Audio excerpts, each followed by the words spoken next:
Hi guys, my name is Arianna Armour. The biggest part of my story is that I was in the LGBT community for 16 years, and that's the biggest thing that people know me by, transgender to transformed, and there's a lot that goes into it. So I think the first thing I'd start out with is that I'm adopted.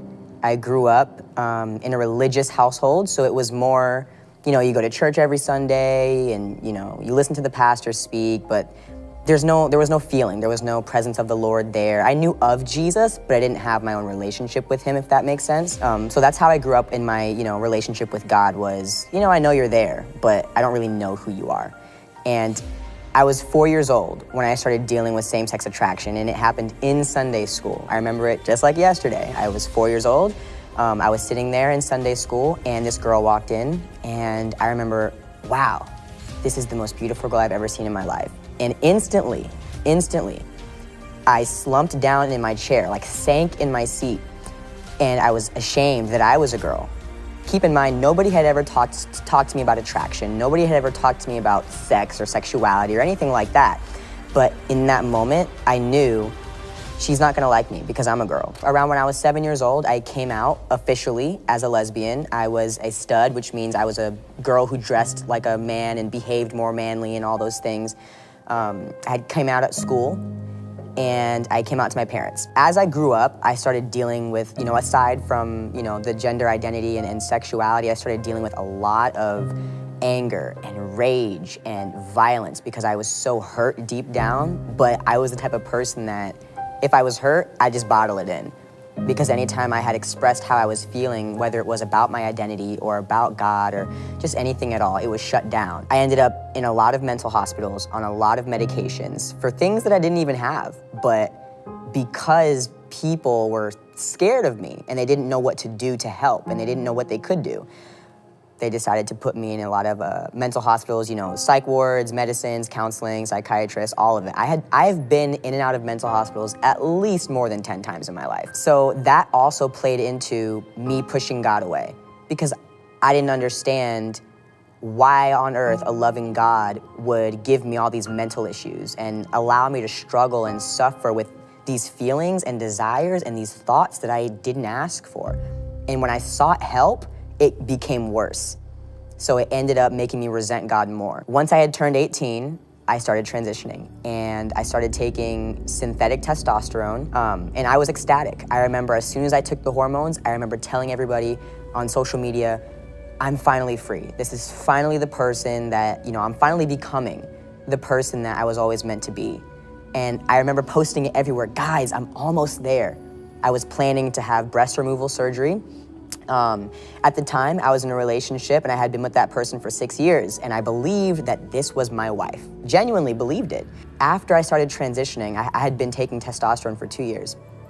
And after I started transitioning, I just remember feeling, I'm still depressed, I'm still suicidal, I'm still struggling.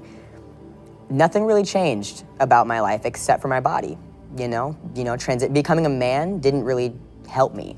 It just changed how I looked. And so I started looking for answers. I was like, okay, this isn't helping. This is not what I thought it was gonna be. I need something because something in my soul is missing. There's still something missing in my life.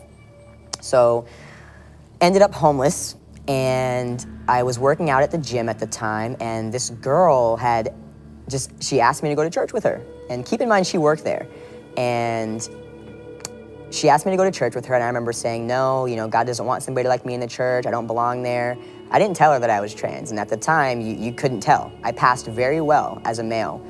But long story short, I ended up going that day, and I encountered God for the first time ever. I received so much, and I felt the love of God for the first time in my life. That was November 20th of 2019. So after I met Jesus that day, I pursued him for an entire year. I was reading my word, I was praying, I was still transgender during this time.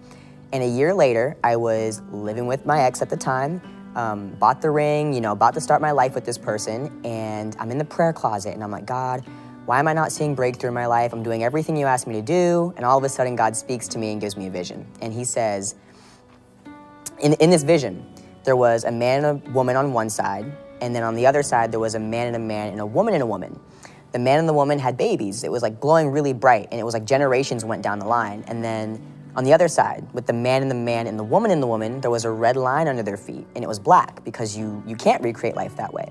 So I'm staring at this like vapor, like this vision in front of my face, and God speaks to me and he says, I made man and woman so you could recreate and share the good news of my son, Jesus Christ. And he says, if the devil can convince somebody, a little boy or a little girl, a man or a woman, that they are gay, lesbian, or trans, he said, not only is the devil going against my will, because the devil's will is always against God's will, but the devil is wiping out entire family bloodlines and generations of people that I intended to be born will not exist for my glory. So I just remember feeling, wow, I've been really selfish my whole life. Everything in my life was based on my feelings. Oh, I feel like I'm a lesbian. I feel like I'm trans. I feel like God hates me. And I was wrong. God loved me the entire time. I just had no idea about it because, unfortunately, his people didn't do a good job at telling me and showing me that. So I'm just sitting there and I'm crying, and God wraps this fiery blanket around me and he says, I love you no matter what you choose, but you have to choose today. And I chose him. I was terrified to choose him because I had been one way my entire life. That's all I've ever known. The next day, I went to church and I got set free of the demonic spirit of Jezebel. And I didn't know anything about demons. I didn't know there was a spirit behind homosexuality. I didn't know there was demons behind false identities, but there was. And I know now that James Harley, which was the name that I went by, James was a false identity. That was never who I was. But the devil stole my identity from a very young age, and that's why I believed I was born that way, because I was 4 and I didn't know better. So I can honestly sit here and tell you now, the desire to be with a woman is gone. The desire to be a man is gone. Where I once desired to be a man, I desire to have a man. Where I once desired to be a husband, I desire a husband. And that's not something I ever thought would ever happen to me in my life.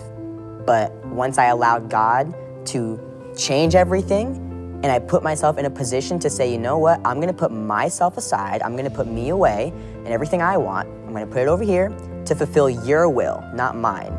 That's when my life totally changed. And now I spend most of my time helping people in the LGBT. If you want help, if you're seeking Jesus, I'm here for you. I want you to know that it's the love of God that changed my life. And that's what I speak. The love of God leads to repentance. It is not by Bible thumping. It's not something you can do. God did not make you that way. But if you allow him to change your mind, to change your desires, to change your feelings, it will happen. And that doesn't come by praying the gay away. It doesn't come by something you can do. It's not in your power, it's in his. He wants your heart. He's not looking for perfection. He's looking for people who are willing. Are you willing to let go of your identity? Are you willing to let go of your sexuality? Are you willing to put everything else aside to see what he has for you? So he loves you just as you are. And if you will receive that love, open up your heart and receive that, allow him to love you and change everything, it'll happen for you.